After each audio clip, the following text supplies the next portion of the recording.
Dear ladies and gentlemen, dear partners, dear colleagues, dear friends, I'm very pleased to be here today and to chair this session on overview of science diplomacy training activities.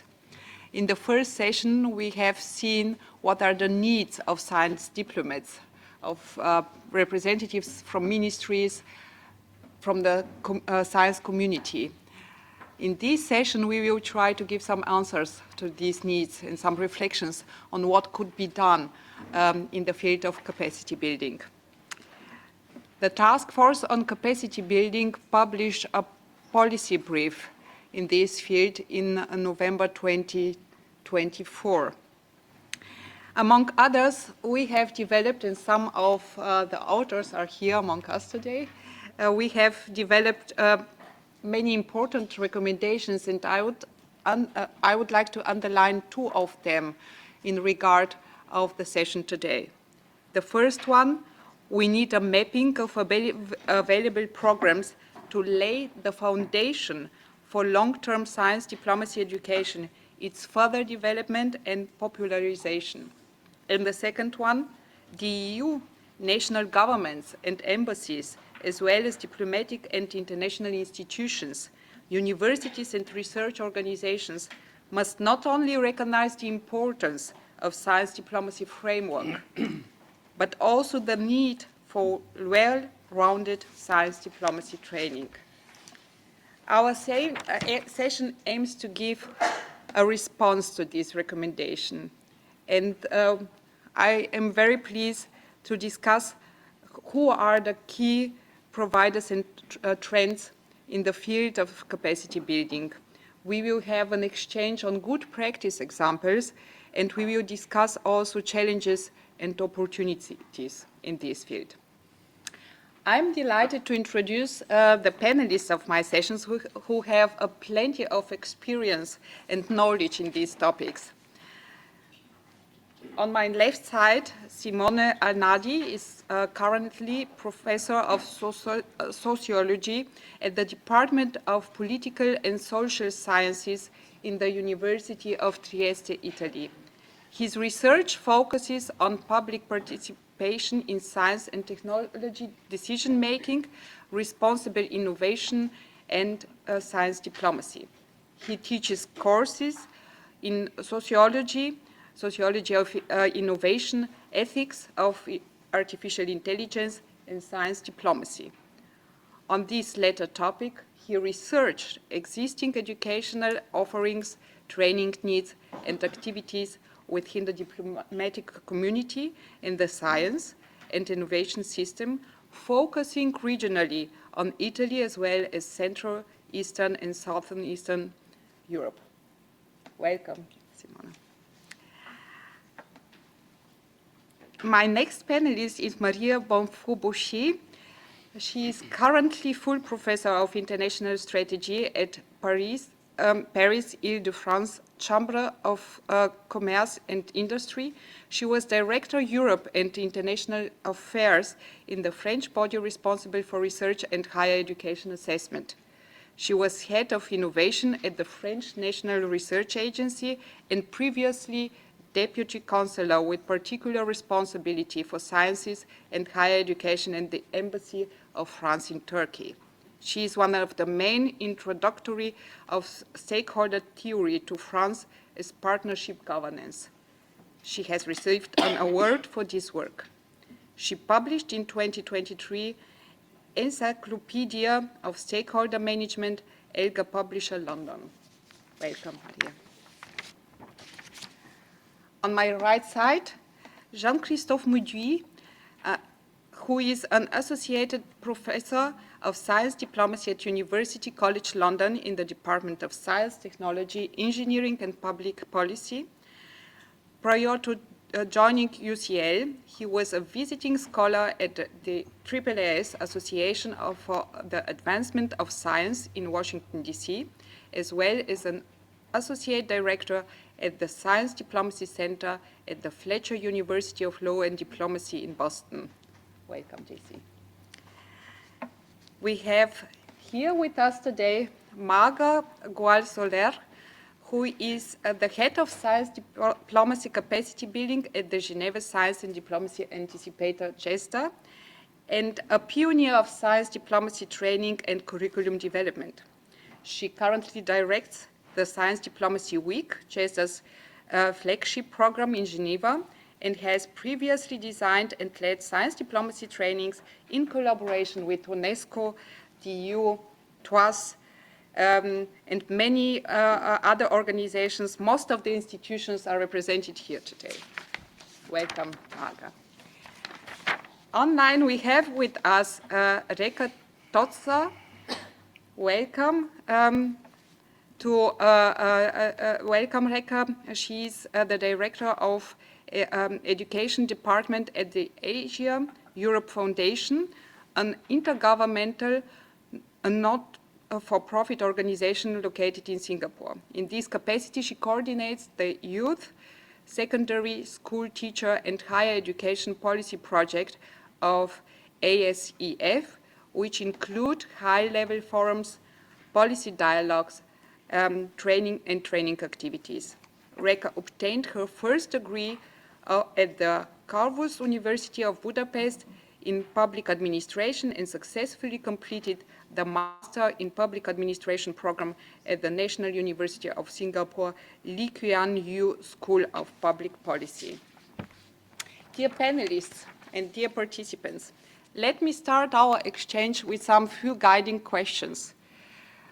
While talking about training, it's important to know which organizations are active in science diplomacy training, from which country or region. Which topics are currently of highest priority and why these topics are so important? We have to talk about similarities and differences between the training activities in different organizations in different countries and regions. And last but not least, what should be considered by mapping science diplomacy training activities and how to measure impact? These are a few questions which I would like to discuss with my panelists. And let me start with you, Simone. You recently completed a research on the institutionalization of science diplomacy in Central, Eastern and South Eastern Europe. Part of this research was dedicated to examine the training needs and actors, but also activities in this part of Europe. And my question is, how would you like to react to all these questions mentioned before? Thank you, Maria. Thanks to the organizer for inviting me to this workshop and for giving me the possibility to share the results of my research activity. As you said, my comments will be based on a recent research targeted to that part of Europe in which I interviewed diplomats from those countries. And the research was part of a collaboration between my department and was supported by the Central European Initiative Executive Secretariat. The Central European Initiative is an intergovernmental forum focusing on that region, and that was instrumental to have access to diplomats from their member countries, basically. So in answering the questions, I would like to start with the topics. Then I will move to actors, and then I will try to discuss similarities and differences. And in discussing similarities and different, I will focus on two of many, to be fair, open questions that I see related to training. The opinions of the diplomats I interviewed regarding science diplomacy is that basically in the countries of the region, and I interviewed diplomats from 10 countries in the region. The idea is that there is an increasing interest in the topic, but the institutionalization of the topic is at a nascent stage. This applies also to training. So if we discuss training, we must distinguish between what is done now, currently done, and what is seen as important. In terms of importance of skills and competencies, it's interesting that the focus of the respondents was on horizontal, transversal skills and capacities. Diplomats I interviewed viewed themselves primarily as connector, as intermediaries between the research world and policymaking. And so that was coherently, and in a coherent way, they emphasized transversal skills as the more important science diplomat should have. When they answer what skills are important, there was a significant number of them that stressed that traditional diplomatic competencies and skills are still relevant, very much relevant.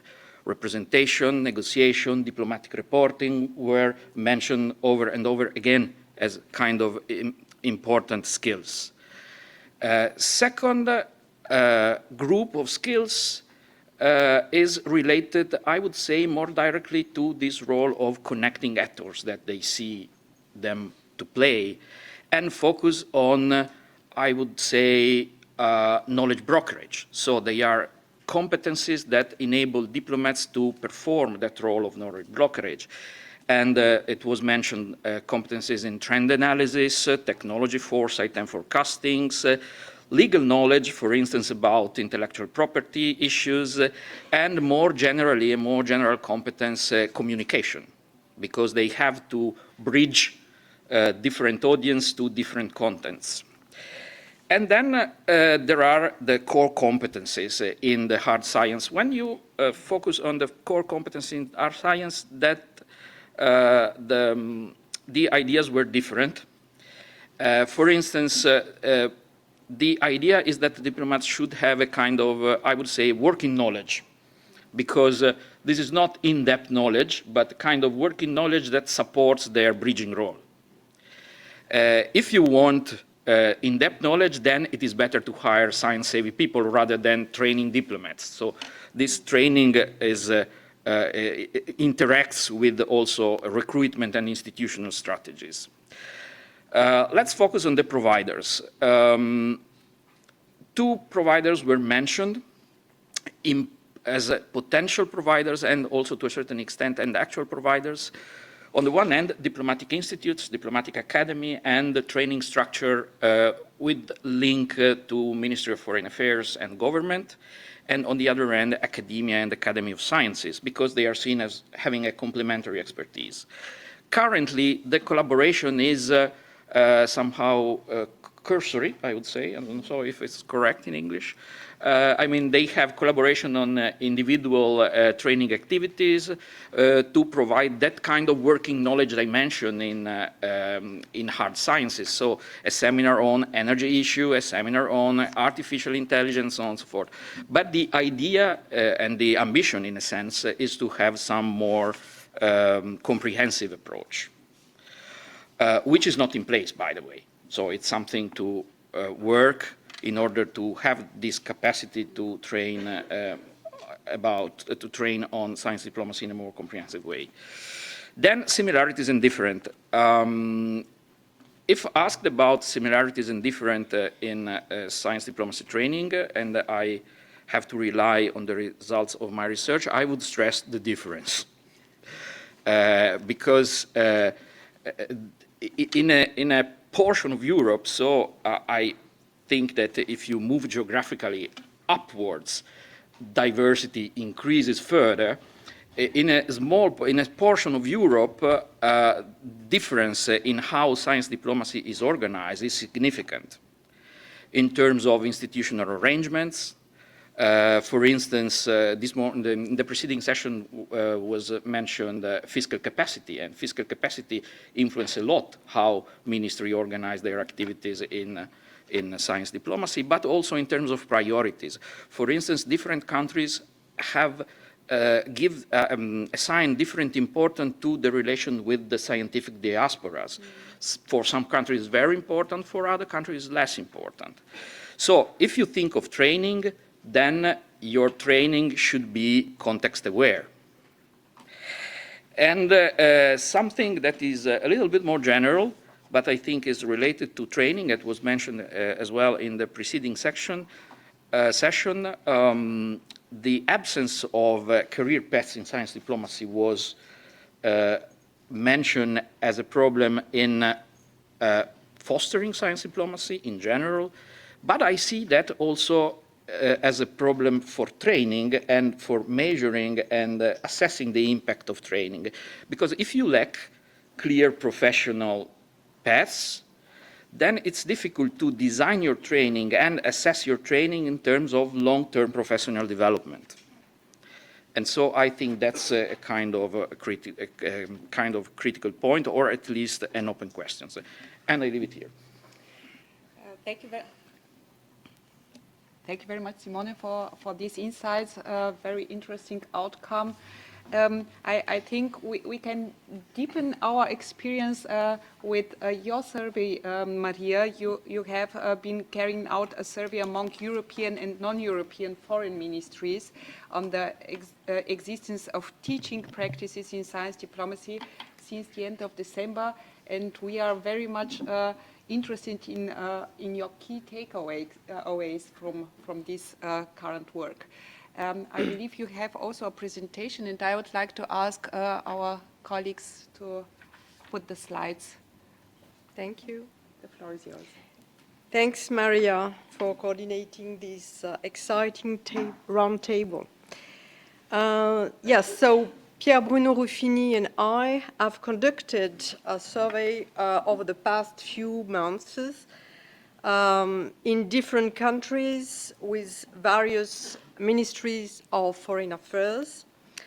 And to begin with, I would just like to say that I'm not going to deliver any scoops, simply some food for thought and perhaps some confirmations that you already know. Let's see. So why this survey? The aims are essentially to reach at factual data in order to know the existing initiatives and experiences about the nature of training provided by the Ministries of Foreign Affairs, and also to evaluate their scope and limits, and at last to make comparisons between countries. So what was our methodology? First, the study is based on semi-structured interviews to two categories of actors. First, career diplomats or diplomats in title, and scientific counselors and attachés. For career diplomats, the question was what Ministry of Foreign Affairs do to raise awareness and train career diplomats on scientific and technological issues and science diplomacy. And for what we call science diplomats, the main question was, how do Ministry of Foreign Affairs train staff directly involved in science diplomacy activities? We approached 15 countries, and the solicitation was split between 7 European countries, the 7 European countries in the geographical sense, meaning including Switzerland and UK, plus the European Commission, and 5 international countries. I just would like to add remarks about our methodology. First, the countries were chosen based on their size and importance of their diplomatic apparatus, as well as the practical possibility to reach the appropriate contacts. Second, we founded a significant disparity in the diplomatic development of the population, particularly in the resources deployed abroad. And last but not least, the information was collected in 2 ways. In some cases, face-to-face or video interviews. In other cases, the questionnaire was returned to us, completed. And at last, for some countries, 2 or more persons contributed to complete the questionnaires. So we received 12 answers for the moment. Some answers are still pending. So you can see all the countries which answered. What are the main findings now of these studies? First, it's probably important to keep in mind the diversity of responses. Therefore, the results do not claim to be representative of all ministries of foreign affairs, of course. And from the information gathered, we can only communicate broad trends, but not exhaustive data. However, I think that the added value of the study lies in a start of identification of what exists, particularly in countries where scientific production is high, and which raises questions. The first result is for career diplomats that S&T issues are part of the general training of diplomats at the start of their career path, and for short periods, most often 1-2 days, sometimes longer, 1-2 weeks. But generally speaking, diplomats do not receive any specific training on S&T files involving scientific challenges. As a matter of fact, there is no specific training targeted on science diplomacy and named as such for any countries. Why? We've often heard that the diplomat is a generalist. Even someone humorously told us that they were not supposed to be subject matter experts. In this sense, diplomats see themselves as facilitators, and they draw on the skills as specialists. The second result is for staff acting as science diplomats. There is a great diversity in this situation and diversity of situations. The diversity is due probably because there is lots of differences between the number of this type of staff within the ministries and embassies. On the other hand, to the diversity of background, we have to tackle this diversity of background. They can be academics, scientists, engineers, diplomats, and so on. Generally speaking, specific training is brief or not existent before they take up their position. And of course, they have annual meetings of all science diplomats. That is a good time for providing kind of informal training. But how can we understand this relative lack of structure in training in their case? Yes.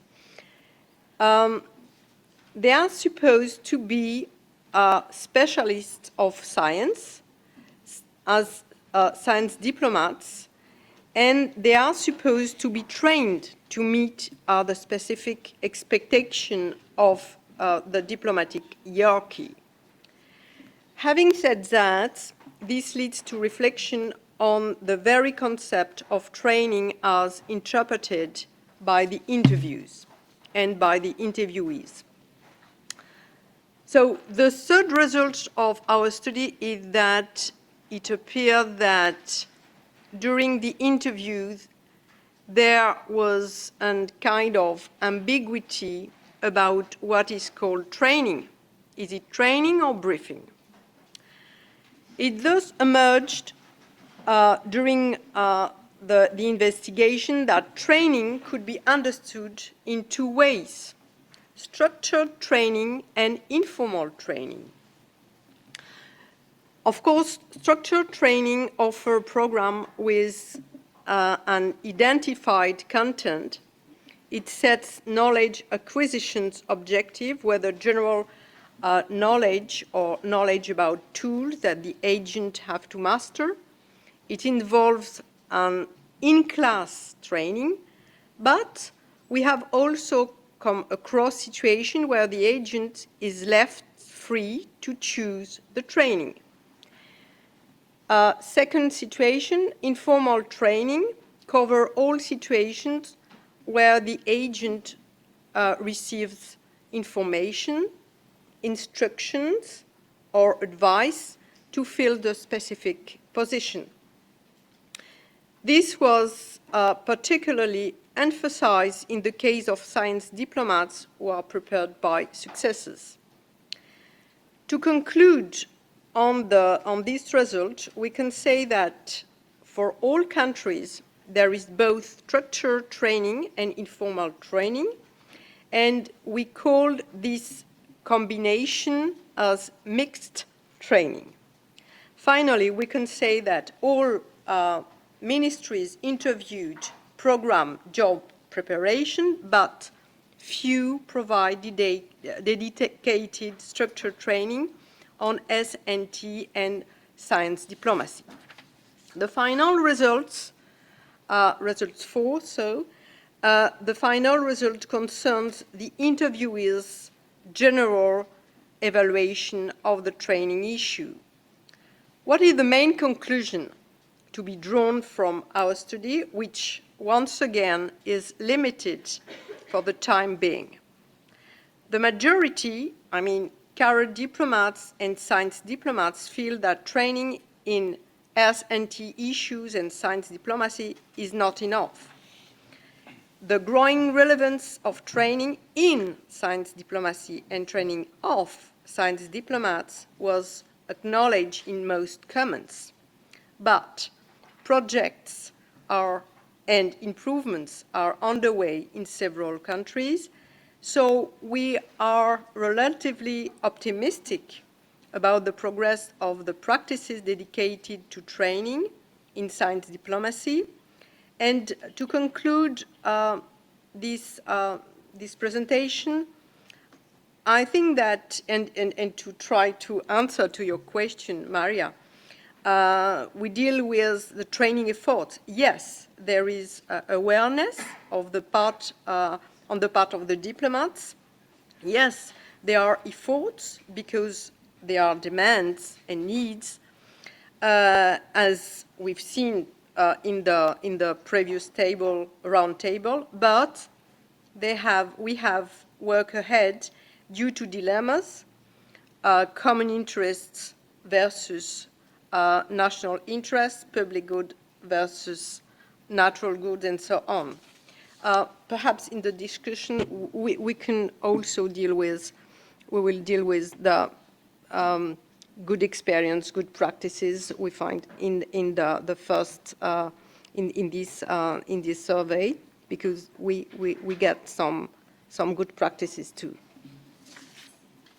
Thank you very much, Maria, for sharing these preliminary results of your survey. We have seen that we have two different regions and some similarities in the outcome of the survey, so it's quite interesting to have it in comparison a little bit. Now I would like to move on to another perspective, and the question training or briefing was quite interesting one. I have here JC as an associated professor in a science diplomacy department. You have focused on science diplomacy research and education. You have taught at diplomatic schools of ministries of foreign affairs for the last 3 years. You have also been teaching a semester-long science diplomacy class at the master's level. What can you tell us about university programs and what is needed in terms of education also in the future? The floor is yours. Thank you, Maria. Thank you, Rowan. So thank you for the invitation on this panel. My department is a science policy department, and I focus on science diplomacy, education, and research. First, I'd like to say that what I will present here is based on desktop research and informal conversations, so it's not actually research the way that the two previous panelists have done. So We will aim to release a working paper on university programs and science diplomacy education, and we'll hopefully have many of you contribute to this mapping. I know in particular that Jesda and Dr. Marga Gual-Soler also, who will speak after me, have done a very thorough mapping, and we look forward to working all together on these kinds of mapping activities. Marga and I were part of the European Union Science Diplomacy Framework and the Capacity Building Working Group, so we will be working together on this in the future. In terms of distinctions on words and vocabulary, we need to make a distinction between training and education in the context here that we're talking about in science diplomacy. It's not easy to distinguish. For the purpose of the discussion, I will say professional training where it would be for current working professionals, let's say here diplomats as was presented, and an academic training or university education on the other end that focuses at the new generation through university courses. So that could be academic training as a broad label.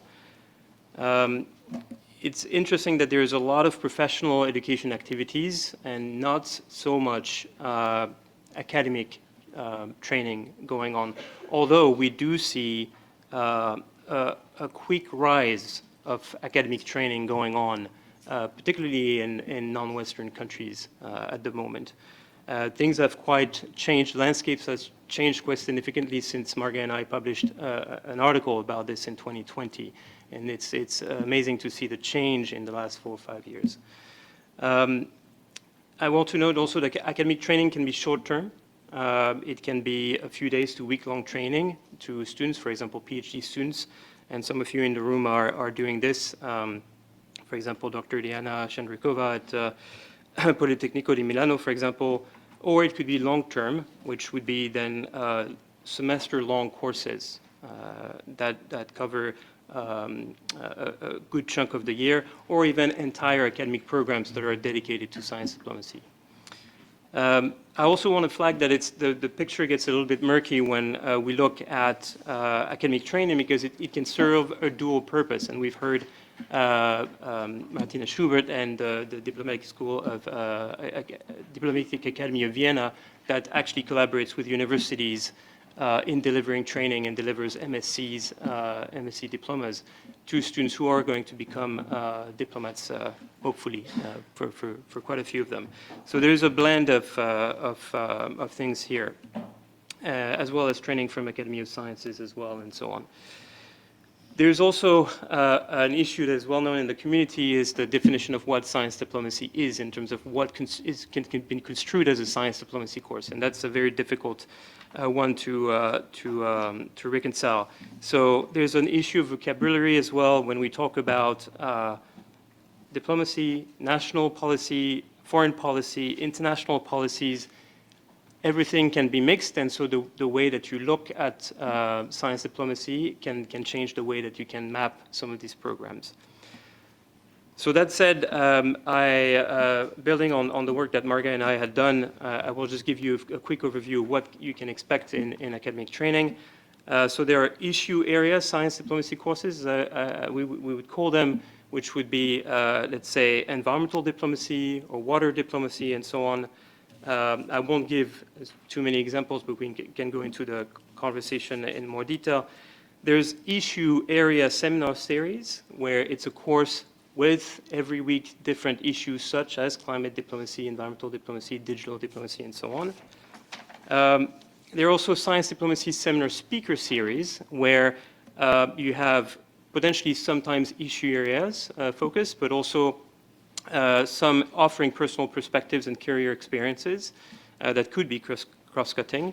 There is, for example, an elective at the China Foreign Affairs University in Beijing that looks at science, technology, diplomacy, and national security, for example. There is University of Arizona with science, health, and engineering policy and diplomacy, which features pre-recorded lectures of eminent guest speakers, which is an interesting setup. Then there's the science policy courses with a science diplomacy component, right? Where science policy, as we understand it, is the national policy or national science policy of a country, but obviously touches on foreign policy in the international realm. So there is a component there that is included, for example, at the Harvard Kennedy School of Science Technology in domestic and international policy, for example. So there's quite a lot of categories here. The last category that I would come to would be what I would call blended or cross-cutting science diplomacy courses. Those cover both fundamentals of science and of diplomacy, science diplomacy theory and practice as the community understands it, sometimes issue area weeks, but also focuses on skills, experience from guest speakers and so on, negotiation exercises, and so on. So we can talk a little bit more about that in the discussion, and this is going on in different countries that are also non-Western. Finally, I want to mention that in terms of programs, master's programs, we have master's programs in diplomacy and international affairs that have strong SDI components. So that is the case, the well-known case of the Science, Technology, and International Affairs program at Georgetown University. And there are programs, masters in science policy with an international component. So maybe the MIT Technology and Public Policy program can be an example. And then finally, and we've heard from Professor Zachary, a master's program fully dedicated to science diplomacy, which I'm very jealous about. This is something that is amazing to see, something that some of us have been trying to do and work towards for years. So it's very good to see this coming through at University College Sedaya International in Kuala Lumpur, which features impressive arrays of courses that contribute to the science policy degree. So in conclusion, I think I just want to emphasize that it's difficult. We need to systematize the mapping, but it's difficult because of the different definitional issues and the blend between policy, foreign policy, and diplomacy, and so on. So I look forward to the discussion, and I can give some more examples of universities and courses in different regions from LATAM to Asia and so on that are quickly rising. But I hope that also Marga will present a lot of that as well. Thank you, Maria. Thank you, Rowan. So thank you for the invitation on this panel. My department is a science policy department, and I focus on science diplomacy, education, and research. First, I'd like to say that what I will present here is based on desktop research and informal conversations, so it's not actually research the way that the two previous panelists have done. So we will aim to release a working paper on university programs and science diplomacy education, and we'll hopefully have many of you contribute to this mapping. I know in particular that Jesda and Dr. Marga Gual-Soler also, who will speak after me, have done a very thorough mapping, and we look forward to working all together on these kinds of mapping activities. Marga and I were part of the European Union Science Diplomacy Framework and the Capacity Building Working Group, so we will be working together on this in the future. In terms of distinctions on words and vocabulary, we need to make a distinction between training and education in the context here that we're talking about in science diplomacy. It's not easy to distinguish. For the purpose of the discussion, I will say professional training would be for current working professionals, let's say here diplomats as was presented, and an academic training or university education on the other end that focuses at the new generation through university courses. So that could be academic training as a broad label. It's interesting that there's a lot of professional education activities and not so much academic training going on, although we do see a quick rise of academic training going on, particularly in non-Western countries at the moment. Things have quite changed. Landscapes has changed quite significantly since Marga and I published an article about this in 2020. And it's amazing to see the change in the last 4 or 5 years. I want to note also that academic training can be short-term. It can be a few days to week-long training to students, for example, PhD students. and some of you in the room are doing this. For example, Dr. Diana Shandrikova at Politecnico di Milano, for example, or it could be long-term, which would be then semester-long courses that cover a good chunk of the year, or even entire academic programs that are dedicated to science diplomacy. I also want to flag that the picture gets a little bit murky when we look at academic training, because it can serve a dual purpose. And we've heard Martina Schubert and the Diplomatic School of Diplomatic Academy of Vienna that actually collaborates with universities in delivering training and delivers MSCs, MSc diplomas to students who are going to become diplomats, hopefully, for quite a few of them. So there's a blend of things here, as well as training from Academy of Sciences as well, and so on. There's also an issue that is well known in the community, is the definition of what science diplomacy is in terms of what can be construed as a science diplomacy course, and that's a very difficult one to reconcile. So there's an issue of vocabulary as well when we talk about diplomacy, national policy, foreign policy, international policies. Everything can be mixed, and so the way that you look at science diplomacy can change the way that you can map some of these programs. So that said, building on the work that Marga and I had done, I will just give you a quick overview of what you can expect in academic training. So there are issue area science diplomacy courses, we would call them, which would be, let's say, environmental diplomacy or water diplomacy and so on. I won't give too many examples, but we can go into the conversation in more detail. There's issue area seminar series, where it's a course with every week different issues such as climate diplomacy, environmental diplomacy, digital diplomacy, and so on. There are also science diplomacy seminar speaker series, where you have potentially sometimes issue areas focus, but also some offering personal perspectives and career experiences that could be cross-cutting. There is, for example, an elective at the China Foreign Affairs University in Beijing that looks at science, technology, diplomacy, and national security, for example. There is University of Arizona with science, health, and engineering policy and diplomacy, which features pre-recorded lectures of eminent guest speakers, which is an interesting setup. Then there's the science policy courses with a science diplomacy component, right?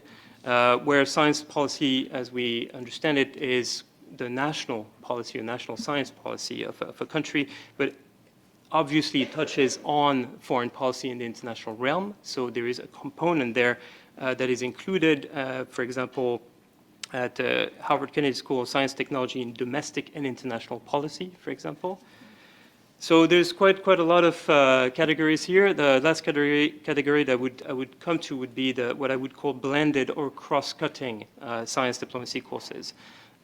Those cover both fundamentals of science and of diplomacy, science diplomacy theory and practice as the community understands it, sometimes issue area weeks, but also focuses on skills, experience from guest speakers and so on, negotiation exercises, and so on. So we can talk a little bit more about that in the discussion, and this is going on in different countries that are also non-Western.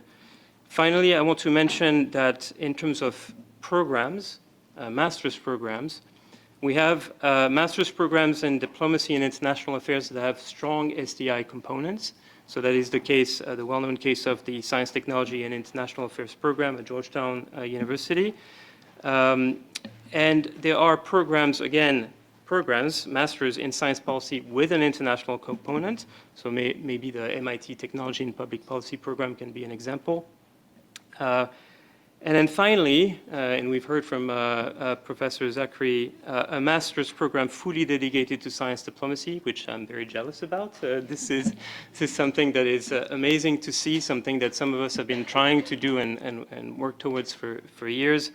So it's very good to see this coming through at University College Sedaya International in Kuala Lumpur, which features an impressive arrays of courses that contribute to the science policy degree.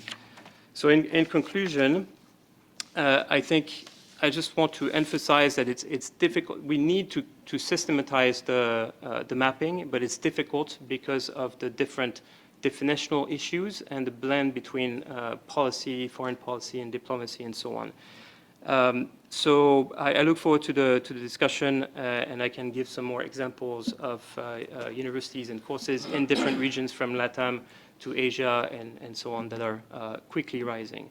But I hope that also Marga will present a lot of that as well. Thank you very much, JC. Thank you very much for the overview of the different types of training activities, and also for raising the question, what can be seen as a science diplomacy course, program, briefing, however. I think Marga has been already a little bit introduced. Marga, you are responsible for creating a global curriculum on science diplomacy and to bring coherence to the field and train current and future leaders and actors in different fields, in STEM fields, in the national governments, in multilateral institutions, and in the private sector. And of course, the question is, can you share some insights from your mapping of the supply and demand for science diplomacy training, about the target audience and the needs of this target audience, and key topics and competencies identified so far? Absolutely. Good morning, everyone. It's so great to be here. Thanks to UNESCO and the Alliance for bringing us together. It feels like a bit of a family reunion. I've had the privilege to work with, I think, most of you in different times of our careers and countries and geographies in advancing this field of science diplomacy, capacity building, and trying to advance the agenda together. I think, first of all, I want to connect the discussions over the past 2 days with the purpose we have here. So the conference has touched upon how science diplomacy is changing, how the conceptual frameworks for science diplomacy are shifting, how science and diplomacy separately and together are evolving. So I think the curricula and the training and the competency frameworks that we impart in our respective domains need to evolve in parallel to catch up. Otherwise, we risk training the science diplomacy of the past in the world of the future. So I think this is going to be an important task, not an easy task for all of us. I think one of the most important, I already mentioned, aspects of this shift is this diversification of actors, that now is not only about scientists and diplomats, it's also about citizens, as Paul mentioned, it's also about the private sector.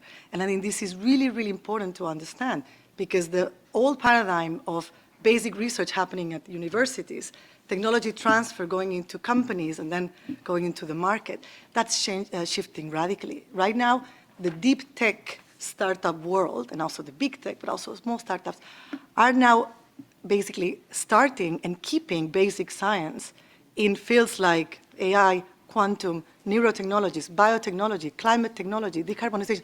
A lot of these, very consequential scientific fields that we are used to see as these maybe more international data sharing, global goods are being kept for longer inside the private sector.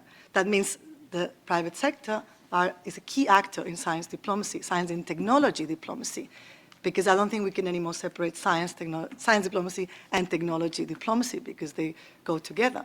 And most of these basic scientific fields that we wouldn't necessarily see an immediate application, now we see that they are having commercial, defense, security, and other applications. So expanding the actors, science, diplomacy, but also citizens and private sector, is, I think, the first update we can make into our training approaches. And so this is just a list of I think, a summary of the wonderful reports, the AAA Society, the EU reports on how science diplomacy are changing. I don't need to repeat.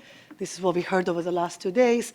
But as JC and others have mentioned too, science diplomacy remains a bit of a fluid field, right? And do we need to search for a definition forever?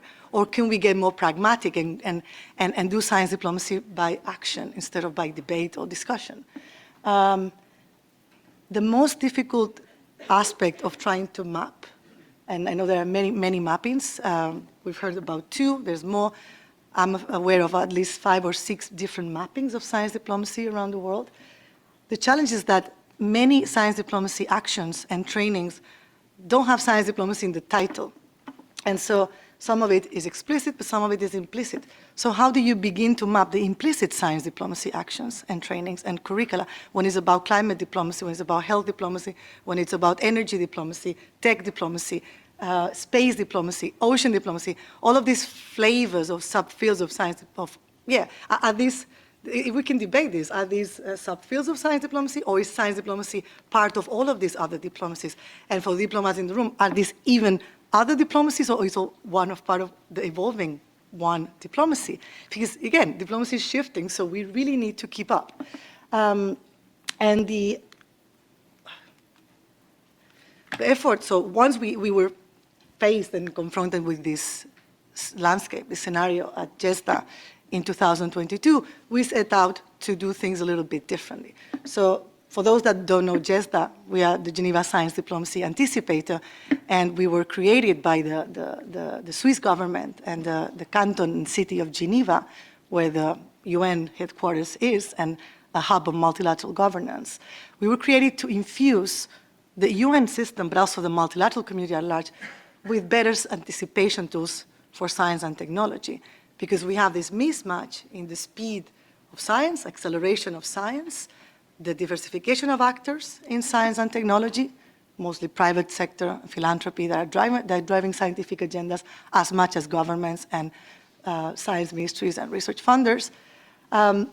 This pace of acceleration of science is not matched by the pace of diplomacy and the pace of multilateral governance. The discussions that happen in halls like this one we are here sometimes take years or decades to arrive to an agreement, to a resolution, to some sort of enforcing mechanism on how are we going to manage or how are we going to govern science and technology. So how can we bring the two speeds closer together? So we took these 6 steps in our project. We have a project called Global. It was started as a global curriculum for science diplomacy. It evolved into anticipatory leadership, because again, it's about getting ahead or getting decision makers in the multilateral system better prepared for what's coming in science and technology and move from reactive to proactive, which we have seen to be the case from AI to GMO to CRISPR technologies, always catching up with decision makers after the scientists have gone ahead and made their discoveries. So we started with mapping the demand. We started with what are the actors working in multilateral diplomacy, what are their needs, what do they want, what skills and competencies they want to see in their future workforce. Then we mapped the supply. We introduced anticipation as a new dimension in science diplomacy, so basically anticipatory science diplomacy. And then we started the co-creation with many of you in the room of a curriculum and competency framework. And once that was good enough, we started developing training materials. This is a work in progress. It's a 4-year project that ends at the end of 2027. So I'm here also to call on all of you to join us in this project. So the mapping of the demand, we interviewed kind of the classic actors, the foreign ministries, the governments, the international organizations, but also the private sector. Corporations like IBM, Microsoft, they are leading in quantum computing development, and this is going to be one of the key transformational scientific fields in the next 10 years. We must have them on the table as well. And we also work with a number of philanthropies, foundations, etc. So really going from this science diplomacy dichotomy to a much broader, and as Marcela was saying, a much broader range of actors in science diplomacy, also from all regions of the world. And I think this has been covered as well, that we're also here to advance I think the democratization of science diplomacy around the world and building capacities for everyone and not just advanced countries or scientific, powerful countries. And all of them agreed, all of our interviewees, in the need to develop this idea, this exact premise of being able to keep up, to know what's going on in the field of science, and bring it to the decision makers faster. I think Franklin also referred to this. So that's a very important result. Also the inter and the transdisciplinarity, because the convergence of science more and more is going to be defining. And so we cannot have AI here with climate there and health, because all of it comes together. So inter and transdisciplinarity, the need for honest brokers and platforms that can mediate between all the communities, and of course the fast adaptation to the increasingly volatile and uncertain world that we are in. Maybe I'm the only one presenting a map for the mapping, but this is actually, it's a map frozen at the end of 2023 when we mapped, the exercise of mapping was done at the beginning of the project. It's not exhaustive, so some of you are in the maps. If you are not, please don't take it personally. But this is really to show there are many, of course, initiatives in science diplomacy training, most of them concentrated in the global north, so we see some gaps, but very well filled by actors such as the IAI in Latin America or the STCFA in Africa. So really, this is just a snapshot of what the landscape was a year or so ago.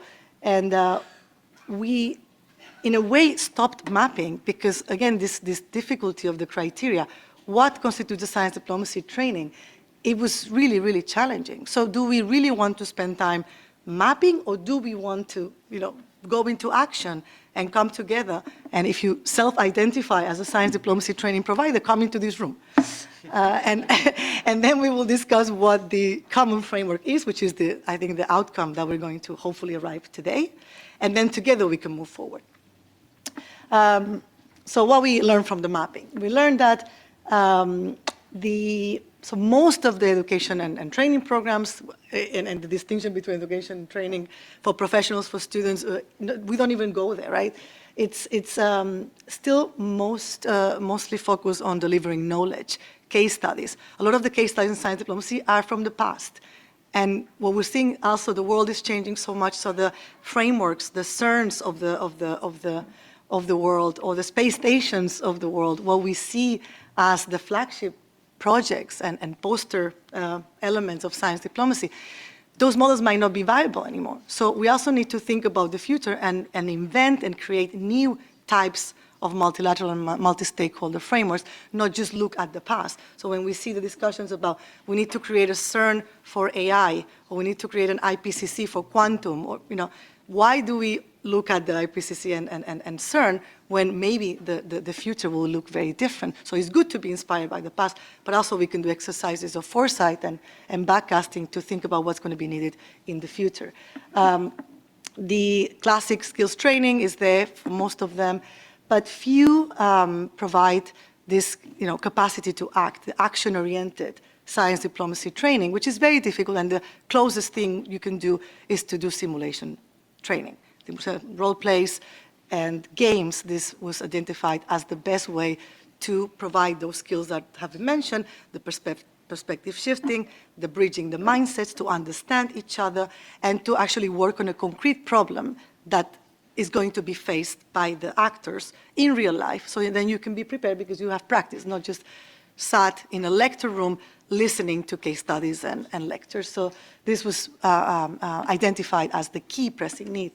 And the biggest gap or shortcoming from our mapping came to this point of that very few, and I think it was mentioned already by Simone, very few science diplomacy curricula are designed based on the needs and demands of the real world. So the foreign ministries, the multilateral institutions, etc.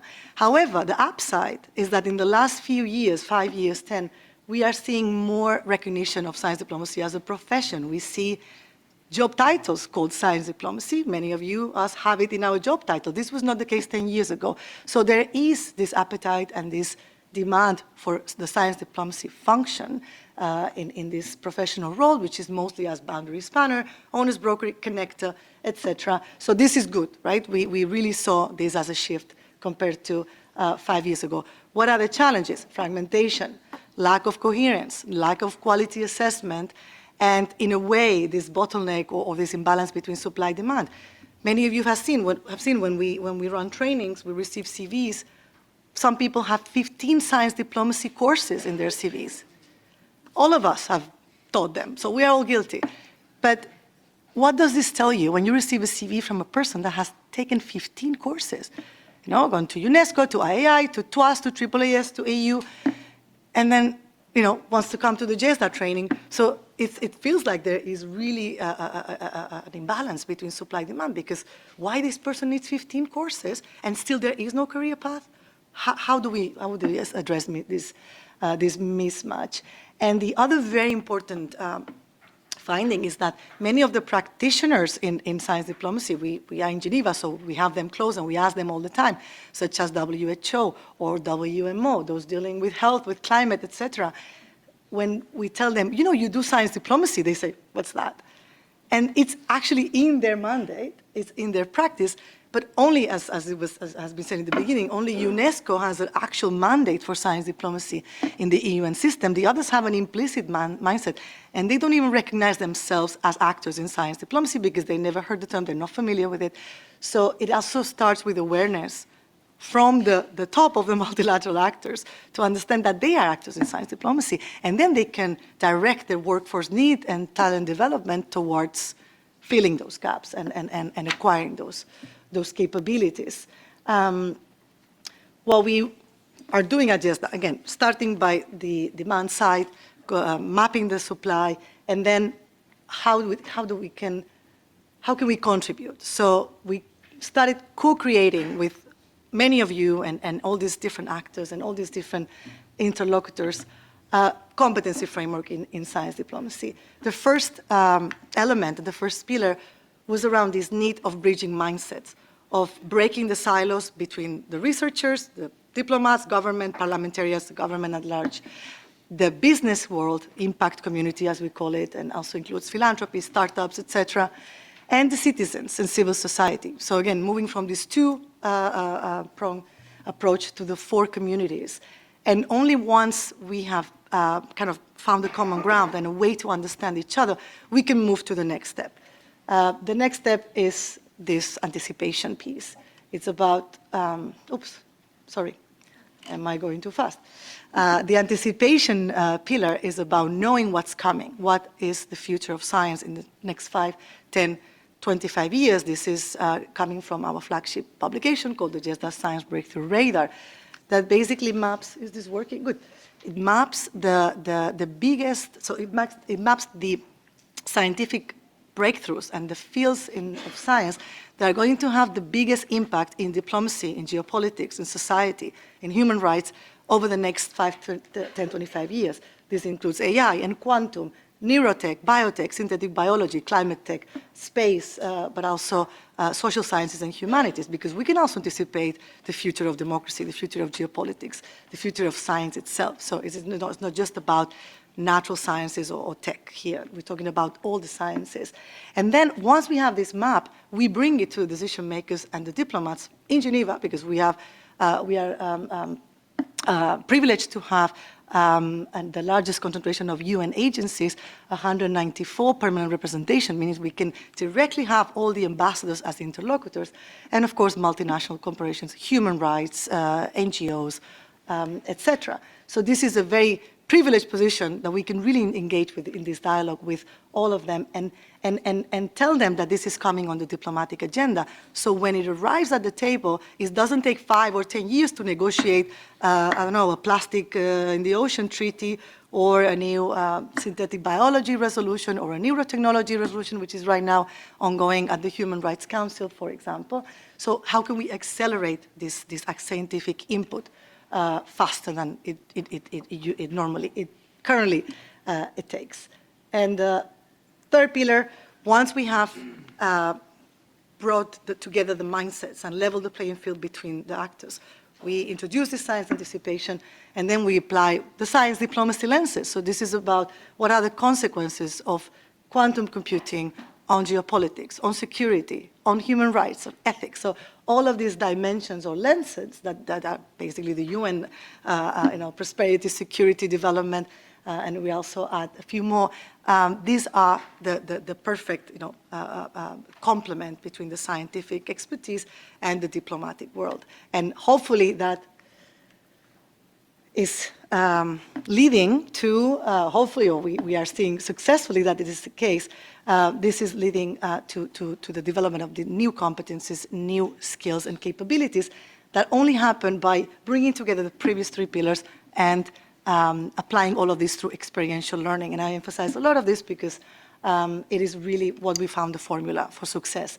This is evolving training framework that we are developing with all of you. So you are most welcome to use it, to adapt it, to reach out to adopt it into your programs. This is Creative Commons, so you can freely, you find it on the website, I can share later. And the goal and the ultimate objective is to transit the multilateral system from what it is today to what it needs to be. So, national interest focused, fragmented, slow, reactive, siloed, state-driven, short-termist, rigid, politics-based, and unequal, into a multilateral system that is global, that sees the world in a transboundary, as a transboundary system, as we have heard before, that we can align national and global interests instead of putting them at odds, that it can be inclusive and representative of many more actors than scientists and diplomats or foreign ministries, flexible, equitable, ethical, etc. The demonstrator for this curriculum and this our program in Geneva that we launched in 2022, the Geneva Science Diplomacy Week, puts all of these elements in practice.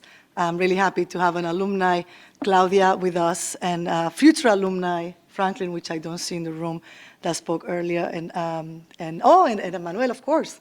Emmanuel is I think, the architect of this meeting, and now we will sell him on the new framework in Geneva next month. So this is happening every May in Geneva, and this is an immersion week into all of this, the science diplomacy ecosystem that I mentioned.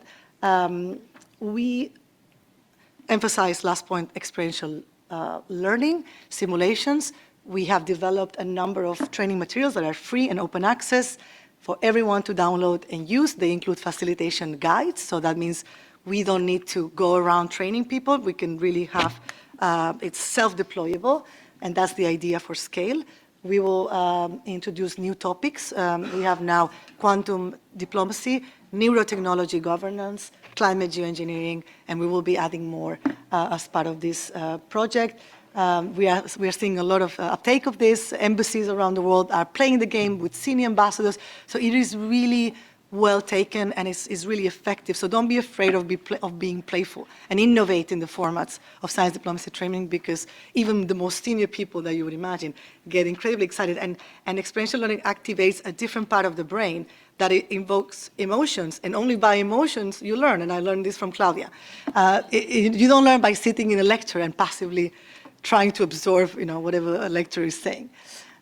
So these are the initial partners, more than 40 so far that are with us in this journey, and I'm here to invite all of you, and hopefully we will work together in the next 2 years and beyond. So thank you so much, and happy to share more. Thank you very much, Marga, for this comprehensive presentation of the activities of JES, especially in the field of science diplomacy. We have with us, last but not least, Reka Tozka from ASEF.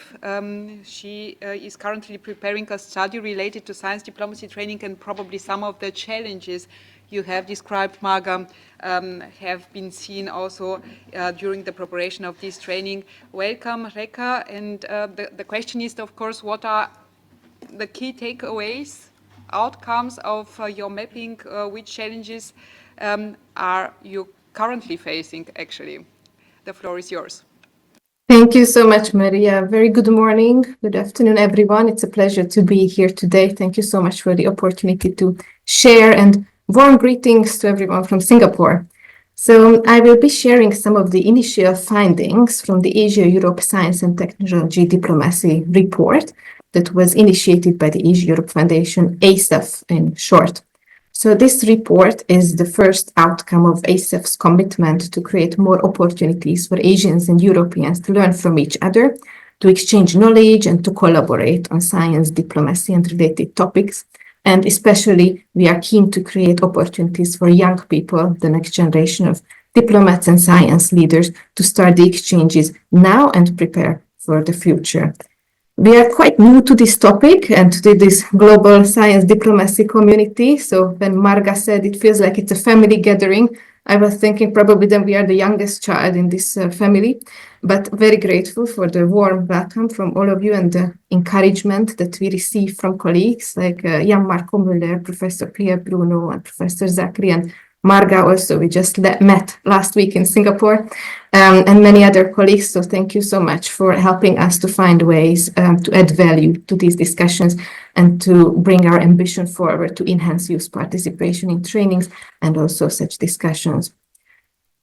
So to get a good start for us to set the scene for our work in science diplomacy, we decided to do a mapping exercise to find out what kind of national strategies, actions, and science diplomacy tools are there in our member countries, because we are an intergovernmental organization.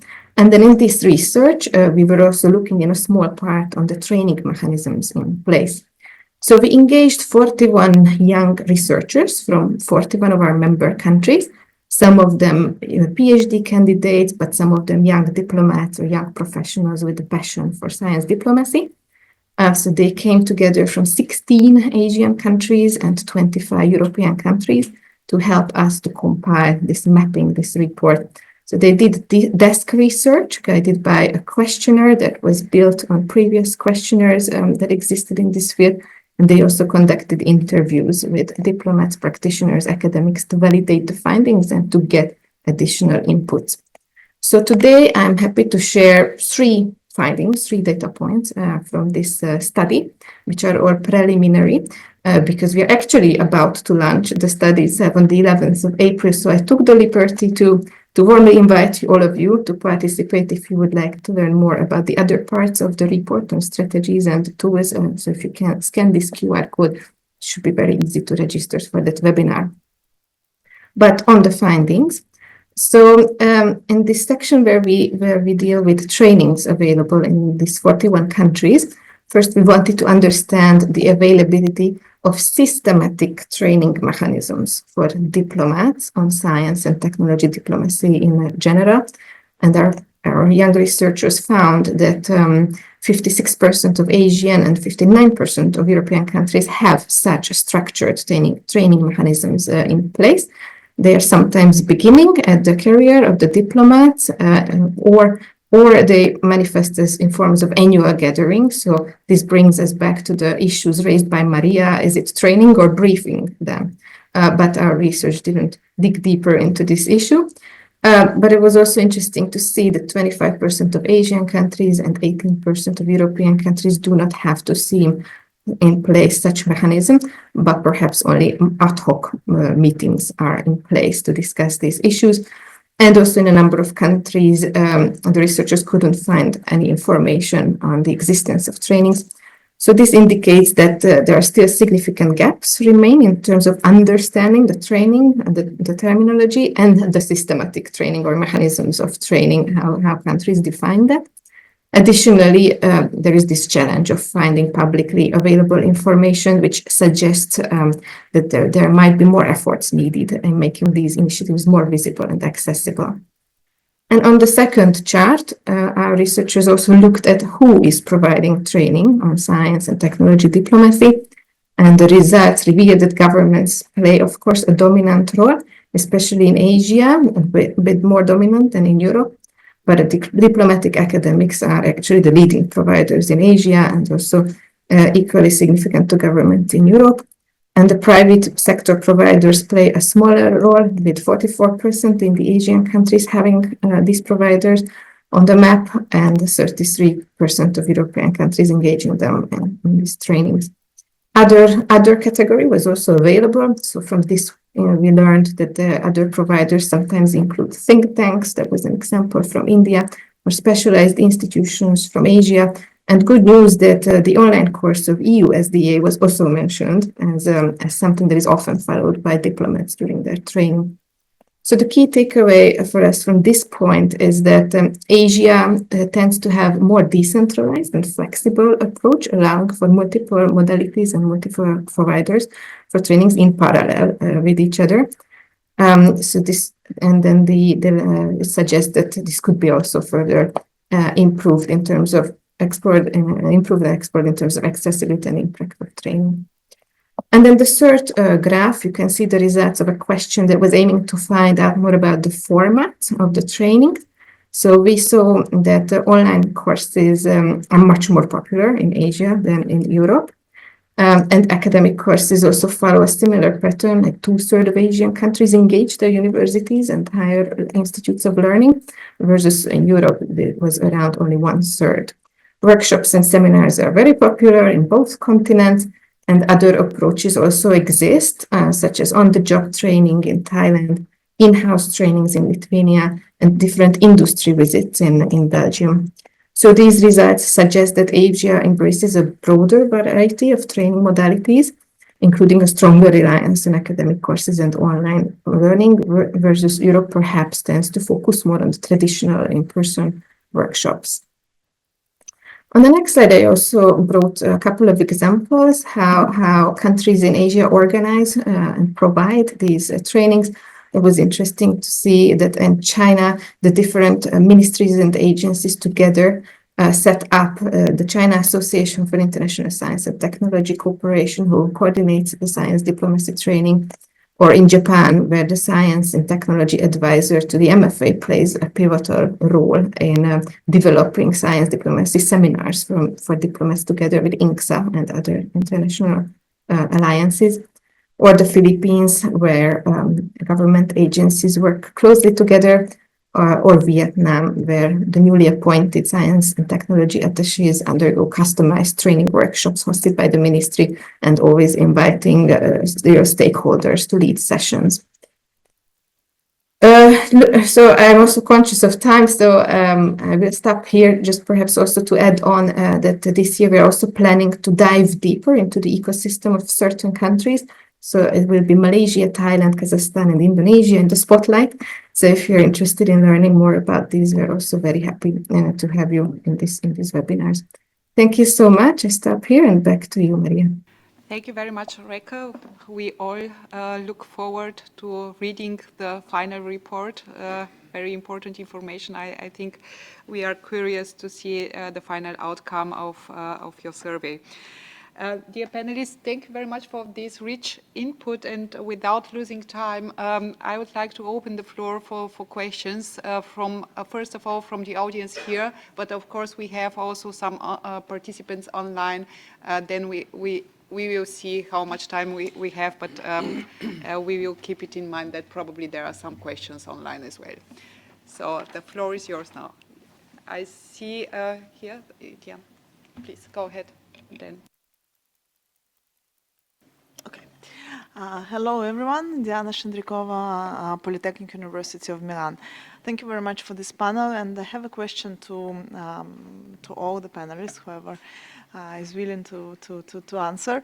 We were discussing with a colleague from UNESCO in the break the role of knowledge brokers, and this context is science policy brokers, and that somehow resonates with what also Simone Arnaldi was saying.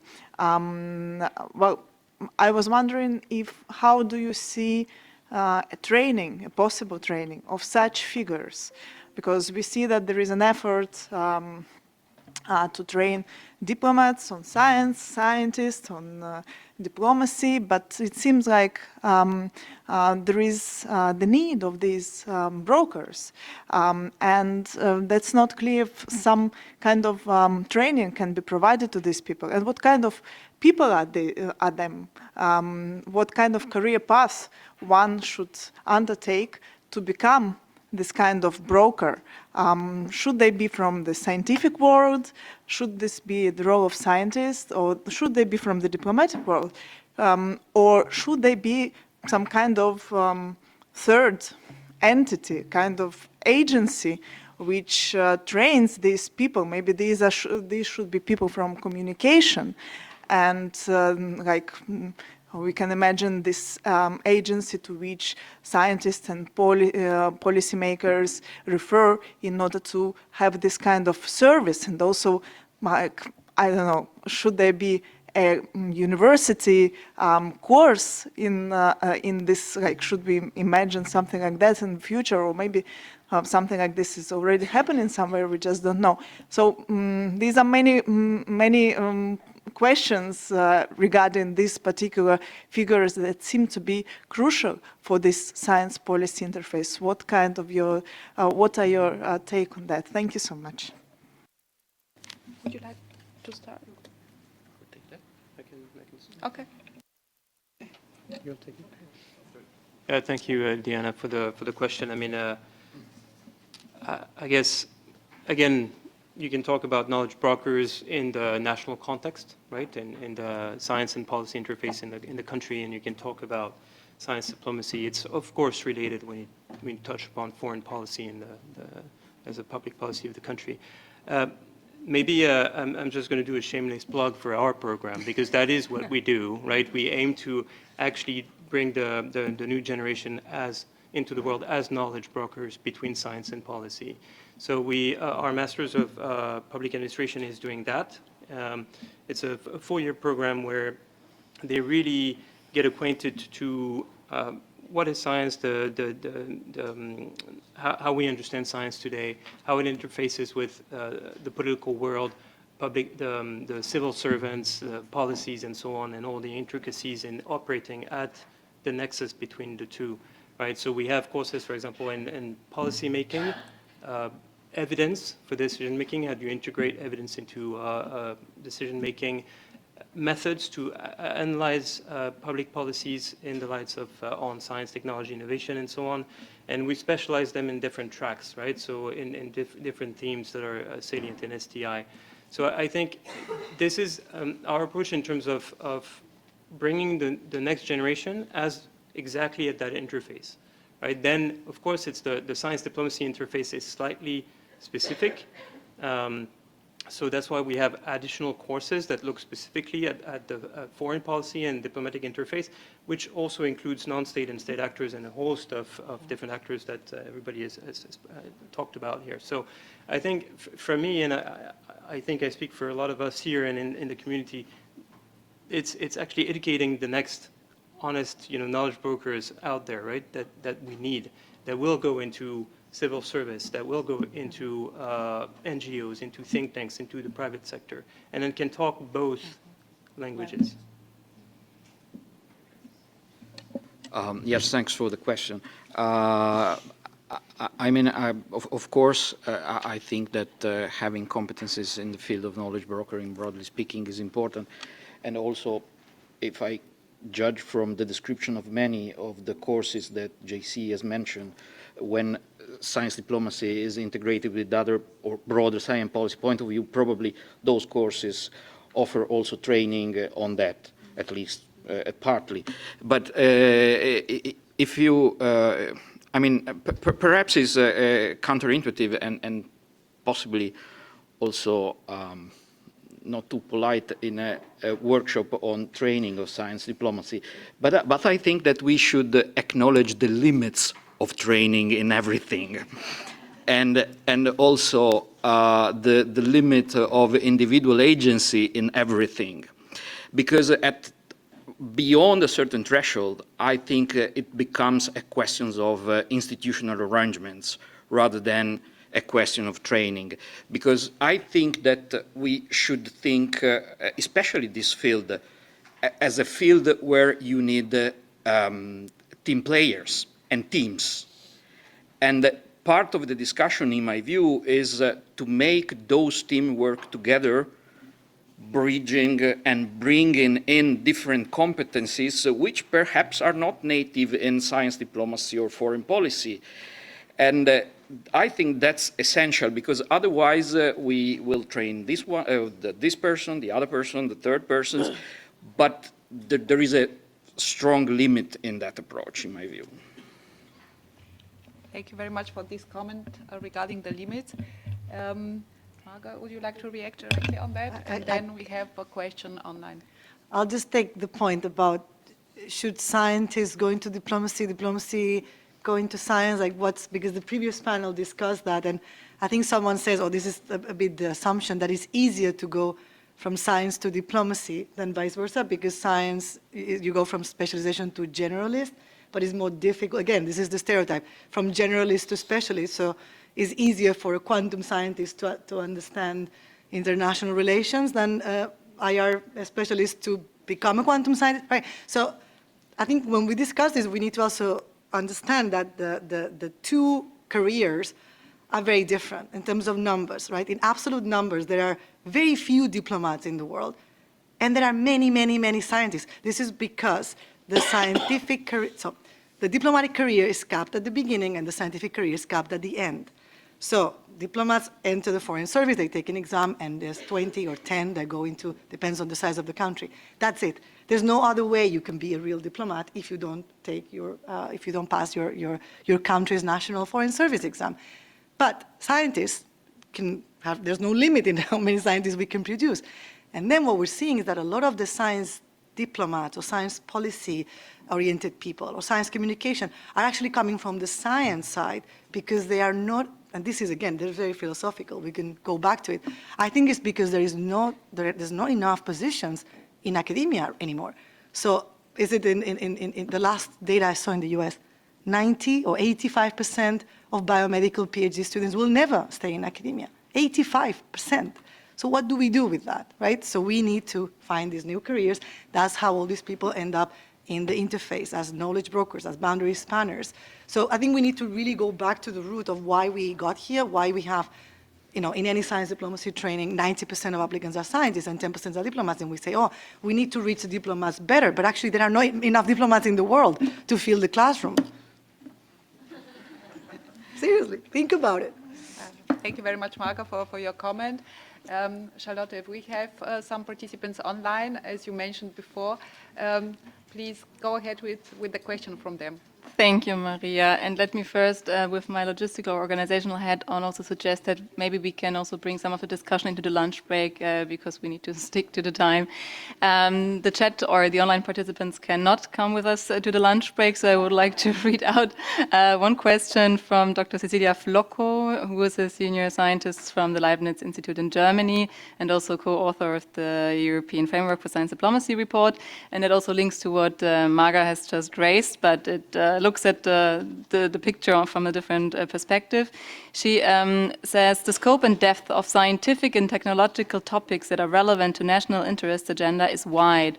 How would a program aimed at training the diplomats into such scientific topics at the needed depth in a reasonable time would look like?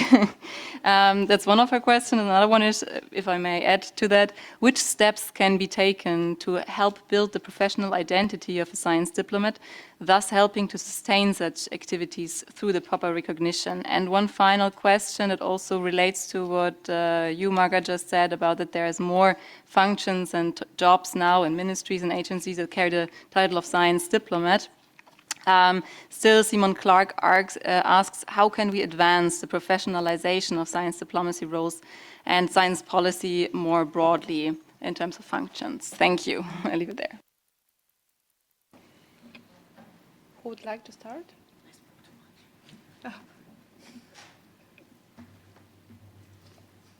I understood half of the questions, to be honest. Okay. Could you just very briefly summarize the questions in terms of topics? Okay, can you hear me? Okay, first of all, how can you strengthen the functions of science diplomats in the ministries and agency, and how can you further develop science diplomats as formal professions? The other question is, how can you train diplomats given the fact that the relevant scientific and technical topics are so wide and require so much depth knowledge? And the third question was about the professional identity. How can you strengthen that? Would you like to start? Yeah.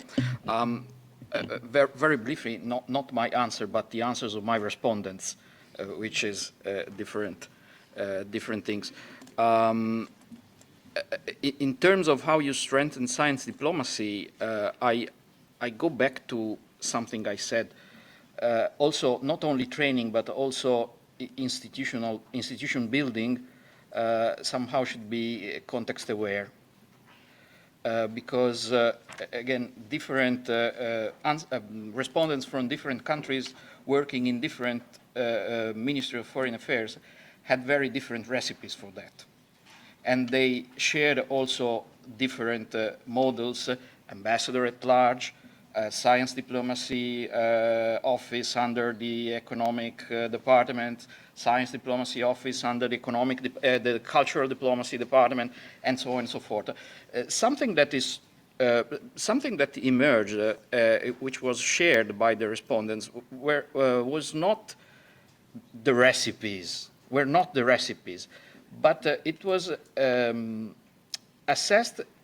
Sharing knowledge and sharing best practices to, or converge or learn the experience of others was considered as an asset to create institutional arrangement in national ministries that were responsive to the local context. So it was something, let's see what we do together, but also bring them to our local context. And in terms of professional identity, again, not my answer, but an answer of one of my respondents who explained me what he meant, that the lack of a professional path was an obstacle to the fostering of science diplomacy. His answer was very clear in my view. Why should a young diplomat specialize in science diplomacy and renounce to professional opportunities if he maintains a more general professional outlook? I think that was, in its simplicity, an important comment to understand the fact that, in a sense, in my respondent's opinion, there isn't yet a professional profile of science diplomat, and that affects probably a kind of negative loop in that.